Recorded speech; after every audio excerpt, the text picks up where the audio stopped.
अस्सलाम वालेकुम दोस्तों। जिन दोस्तों ने नवंबर के महीने में रजिस्ट्रेशन किया है पंजाब रेंजर्स के लिए और अभी वो टेस्ट के इंतज़ार में बैठे हैं, यानी फ़िज़िकल टेस्ट के लिए, कि उसका डेट कब आएगा और कब यानी शुरू हो जाएगा फ़िज़िकल टेस्ट, तो अभी उनके लिए कोई कंफर्मेशन डेट नहीं दिया हुआ है कि किस डेट को आने का यानी टेस्ट के लिए। लेकिन शायद हो सकता है कि इस महीने में तो शुरू होने के बहुत कम चांसेस है, लेकिन अगले जनवरी के महीने में शायद शुरू हो जाए, क्योंकि ये कोरोना का अभी सिलसिला जो चल रहा है वो अभी फिर तेज़ हो रहा है, तो उसकी वजह से लेट हो गया है। और अभी मैं आपको बताता चलता हूँ कि पहले तो जिन दोस्तों ने ट्राई की हुई है तो उनको मालूमात होता है कि किस तरह टेस्ट देने का है और क्या क्या होता है, पहले क्या होता है, बाद में क्या होता है, क्या क्या साथ में लेके जाने का है। लेकिन जो नए लड़के हैं, नए लड़कों ने रजिस्ट्रेशन किया है तो उनको बिल्कुल ही मालूमात नहीं होता है कि सबसे पहले क्या करना है। तो आइए मैं आपको बताता हूँ कि सबसे पहले आपने अपने ओरिजिनल डॉक्यूमेंट्स साथ लेके जाना है। अगर आपके पास ओरिजिनल डॉक्यूमेंट्स नहीं है तो आपको वहाँ भर्ती की जगह से वापस भेज दिया जाएगा और आपको फिर 6-5 महीना वेट करना पड़ेगा अगली भर्ती के लिए। सबसे पहले आपने CNAC ओरिजिनल, अगर आपके पास फ़ोटोकॉपी CNAC का है तो फ़ोटोकॉपी बिल्कुल ही नहीं चलती है वहाँ पे। आपके पास ओरिजिनल CNAC होना चाहिए, शनाख्ती कार्ड, और उसके साथ साथ आपके डॉक्यूमेंट्स जो आपके सर्टिफिकेट्स है वो आपके साथ ओरिजिनल होनी चाहिए और उसकी फ़ोटोकॉपी भी आपके साथ होनी चाहिए। ये वेरिफिकेशन होने के बाद आपको रोल नंबर स्लिप, यानी आपको जो रोल नंबर स्लिप भी मिला हुआ है रजिस्ट्रेशन के दौरान, वो भी आपका, वो उसका कॉपी आपने जो प्रिंट करवाया है वो भी आपके साथ होना लाजिम है। फिर उसकी जांच पर ये वेरिफिकेशन हो के, आपकी डॉक्यूमेंट्स की वेरिफिकेशन हो के, फिर आपको तकरीबन 150 रुपीज़ फीस जमा करना होता है। इसके जमा करने के बाद आपको रनिंग के लिए कहा जाता है, जिसको एक ग्रुप में 20-20 लड़के और 30 लड़कों का, 50 लड़कों का इस तरह रनिंग करवाते हैं। जगह के हिसाब से, अगर जगह थोड़ा खुली है तो ग्रुप को ज़्यादा करवाते हैं, 20 लड़कों का या 50 लड़कों का। अगर कम है तो जगह फिर 10-10 का ग्रुप बना के एक ग्रुप को रनिंग देते हैं नंबर बाई नंबर पे। और रनिंग का ये सिलसिला है कि रनिंग 1 मील का रनिंग होता है। रेंजर्स का जो रनिंग है वो 1 मील का होता है और ये 7 मिनट के अंदर आपने पार करना होता है। अगर इसी दौरान कोई गिर जाता है या कोई और मसला, प्रॉब्लम की वजह से वो पीछे हट जाता है, यानी रनिंग नहीं कर सकता है, तो फिर वो भर्ती के मराहल से बाहर हो जाता है और फिर उसको सिलेक्शन बिल्कुल ही नहीं होती और उसको उसी जगह से उसके पेपर ख़त्म हो जाते हैं।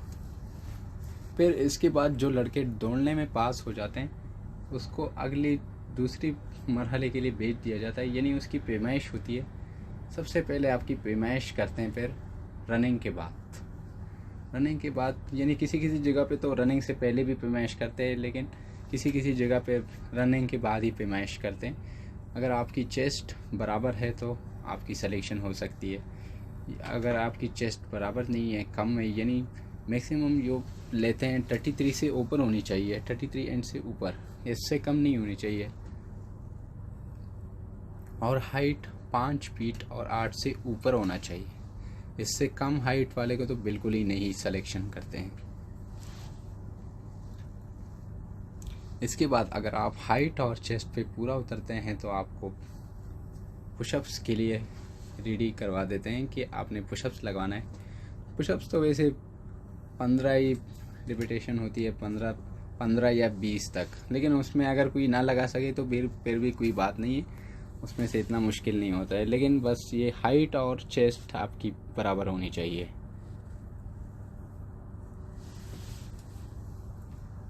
फिर इसके बाद जो आप कंप्लीट कर लेते हैं पुशअप्स और ये चिनअप्स भी आप कंप्लीट कर लेते हैं, तो इसके बाद आपको 1-2 घंटा इंतज़ार करना पड़ता है।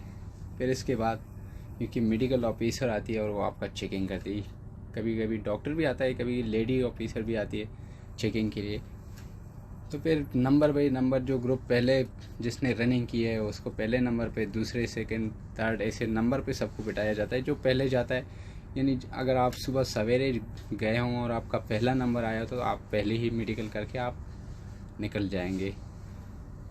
तो फिर आपको मेडिकल में आपकी वज़न चेक करवाई जाती है, यानी आपकी वज़न, बॉडी के मुताबिक है या ज़्यादा है या नहीं, वो आपके उसी टाइम दौरान डॉक्टर आपकी चेकिंग करवाते हैं। क्योंकि आपको पुशअप्स के दौरान आपका वज़न भी चेक कर दिया जाता है, वज़न, क्योंकि आपकी वज़न भी लिख दी जाती है, हाइट, पूरा सब कुछ लिख जाता है। फिर वो आपकी चेकिंग करते हैं कि क्या आप इस हाइट और ये चेस्ट ये जितनी हैं, क्या आप इसकी मकदार पे बराबर है या नहीं है, क्या आपकी हाइट और ये चेस्ट बराबर है या नहीं है।